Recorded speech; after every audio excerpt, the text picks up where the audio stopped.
एक गांव समुद्र के किनारे बसा हुआ था। एक दिन रात को तेज बारिश होने लगती है। तभी किनारे पर एक बहुत बड़ा जहाज आकर रुकता है। अरे भाई, वो देखो कितना बड़ा जहाज है ये। हाँ भाई, ये तो उस टाइटेनिकवा से भी बड़ा है। हम तो चींटी की तरह लग रहे हैं इसके सामने। जहाज से बहुत अजीब सी आवाजें आ रही होती हैं। हाँ, हाँ, मुझे छोड़ दो, मुझे मत मारो। आवाजें सुनकर वो दोनों अंदर जाकर देखते हैं। वहाँ का नजारा देखकर उनके होश उड़ जाते हैं। वहाँ बहुत अंधेरा होता है और उनके आसपास लाशों के ढेर लगे होते हैं। और जैसे ही वो पीछे मुड़कर देखते हैं, उनके पीछे एक डरावनी चुड़ैल खड़ी होती है। लंबे लंबे बाल और सफेद डरावनी आंखें हो जाती हैं और उसका चेहरा बहुत ही खतरनाक लग रहा होता है। नाखून लंबे हो जाते हैं और वो अपना मुंह खोलकर जोर से चिल्लाती है। मैं किसी को नहीं छोड़ूंगा, नहीं छोड़ूंगा किसी को। जाओ यहाँ से, ये मेरा शिप है, जाओ। जैसे ही चुड़ैल चिल्लाती है, उसके मुंह से बहुत तेज हवा निकलती है और वो दोनों दूर जाकर गिर जाते हैं। अरे मर गया रे, हे भगवान, ई का भला है, ये तो भूतनी है। अरे भागो यहाँ से, जल्दी भागो, अरे गाँव वालों। फिर वो दोनों भागने लगते हैं, लेकिन चुड़ैल उन्हें फिर से गिरा देती है और ललन को मार देती है। पर कृष्णा बचकर भागता है और भागते भागते एक पेट्रोल के ड्रम पे गिर जाता है और उस ड्रम का सारा पेट्रोल चुड़ैल की तरफ गिरा देता है और उसमें आग लगाकर खुद खिड़की से नीचे पानी में कूद जाता है।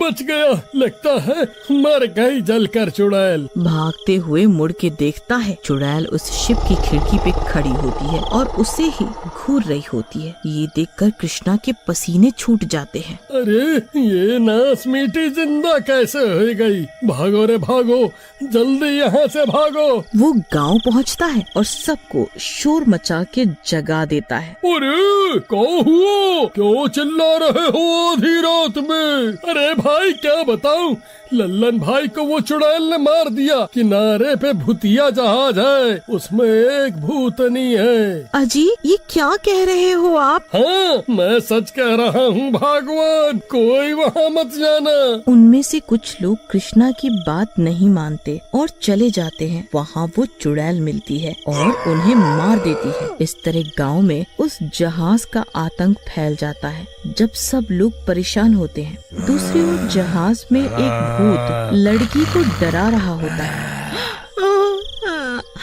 मुझे जाने दो, तुमने सबको मार दिया, अब मुझे भी मार दोगे। मुझे क्यों जिंदा रखा है? नहीं तो तेरे शरीर से ही तो मैं अपने जहाज की रक्षा कर रहा हूँ। अगर तेरा शरीर नहीं होता तो मैं इन सबको कैसे मारता? इसलिए तो तुम्हें जिंदा रखा है। ले, ये मछलियाँ खा इन्हें। लड़की उस भूत के चंगुल में फंसी होती है और उसकी माँ सरिता सब छुपकर देख रही होती है। हे भगवान, मैं क्या करूं? मुझे यहाँ से निकलना होगा। अगर इस भूत ने मुझे यहाँ देख लिया तो मुझे भी मार डालेगा। मैं अपने बेटे को नहीं बचा पाऊंगी फिर। भूत लड़की से बात कर रहा होता है। तभी सरिता चुपके से खिड़की से कूद जाती है और भागकर गांव पहुंचती है। वहाँ सब गांव वाले इसी बारे में बात कर रहे होते हैं। हाँ, मेरी मदद करो, मेरी मदद करो, उस आत्मा से मेरी बेटी को बचाओ। आप कौन हैं? मैं उस शिप से आई हूँ। अरे बहन, उस शिप में तो चुड़ैल है। वो चुड़ैल नहीं है, जहाज के मालिक की आत्मा ने मेरी बेटी को कैद कर रखा है। इसमें मेरी बेटी की कोई गलती नहीं है। इतने में एक बाबा भी वहाँ आ जाते हैं, जिन्हें गांव वालों ने बुलाया होता है। बेटी, तुम पूरी बात बताओ, तभी मैं कोई समाधान निकाल पाऊंगा। मेरा नाम सरिता है और मैं और मेरी बेटी इस जहाज से सफर कर रहे थे, लेकिन एकदम से वो शिप रुक गया और एक भूत आकर मेरी बेटी के अंदर घुस गया और जहाज पर चढ़े सब लोगों को मार दिया। मैं किसी तरह छुप गई और बच गई। ताकि अपनी बेटी को बचा सकूं। मेरी बेटी चुड़ैल नहीं है। लेकिन ये आत्मा जहाज में कहाँ से, और इसने सब लोगों को क्यों मारा, ये अभी तक समझ नहीं आया। तभी वहाँ एक आदमी भागता हुआ आता है जिसका नाम भीमा होता है। अरे भाई, तुम कौन हो? मेरी मदद करो, वो शेरा सबको मार देगा। शेरा? कौन शेरा? मेरा दोस्त था वो। हमने साथ में शिप का काम शुरू किया था और हम 3 दोस्त थे, अर्जुन, मैं और शेरा। सोने और हीरे की तस्करी किया करते थे। गांव किनारे जो शिप आकर रुका हुआ है उसका मालिक शेरा था, और शेरा सारे तस्करी किए हुए सामान को एक खुफिया कमरे में छुपा दिया करता था। एक दिन, अर्जुन, भीमा, अब जिस टापू पे हम रुकने वाले हैं वहाँ बहुत बड़ी पार्टी होने वाली है, तो हम सारे हीरों के हार लूट लेंगे।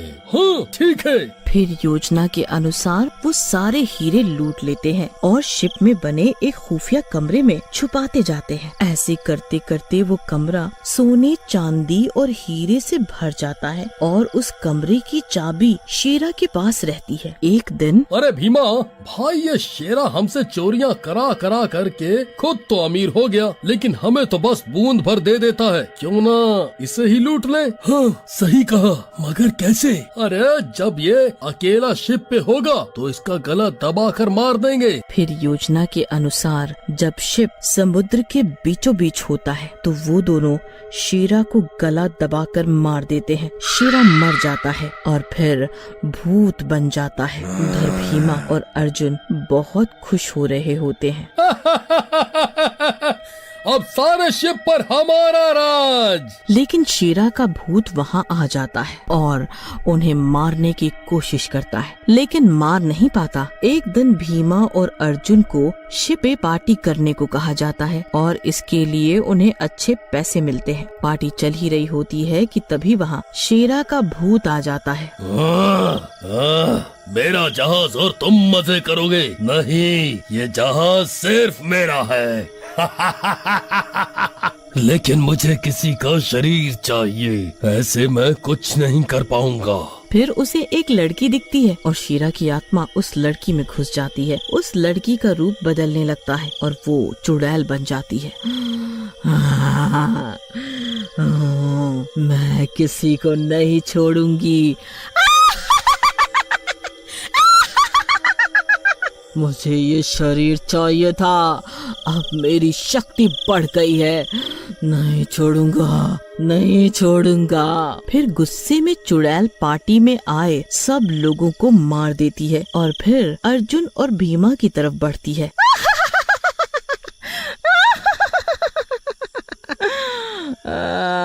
तुम दोनों मेरे जहाज पर कब्जा करना चाहते थे, अब करके दिखाओ, मैं तुम्हें नहीं छोड़ूंगा।